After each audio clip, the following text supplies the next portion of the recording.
All right, I'm back. Same problem, exact same thing. We're going to find the area of the shaded region of this graph bounded by that area. And in this case, I'm only going to do one definite integral. I'm not going to calculate two and then add them up. Here's how I'm going to do it. In this case, this problem is going to be a lot simpler if I switch it to y's instead of x's. So here's what we're going to do. If you look at it from this perspective, you can kind of turn your head to the side. If you turn over a little bit, you're going to have your region is upper bounded by this red line and lower bounded by this blue line, and you're calculating the y values from 0 to 8. Okay, let me repeat. So this red line is going to be the upper one. That's got the one that's more to the right. The x's are bigger. This blue line is smaller x values, so it's going to be my lower bound. And we're integrating from y equals 0 to y equals 8 where they intersect. So what I'm going to do, again, switch these to y's instead of x's. So I'm going to take that y equals 8 minus 2x, and I'm going to write it in terms of y. So x equals.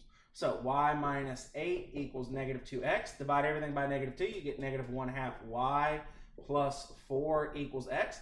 That's the first one. That's the one I want to go first. Again, it's the one that's farther to the right. So that's going to be my top function. And then I'm going to do the other one while I'm at it. So y equals x plus 8. And I want to write it in terms of y.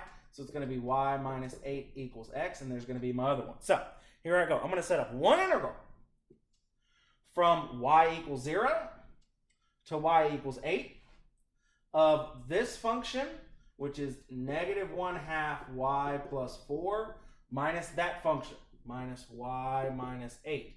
And I'm not using x's, I'm doing it in y's, so dy. So I'm going to go ahead and combine these just to make my life simple. So negative 1/2 y minus y makes negative 3/2 y. 4 minus negative 8 makes positive 12.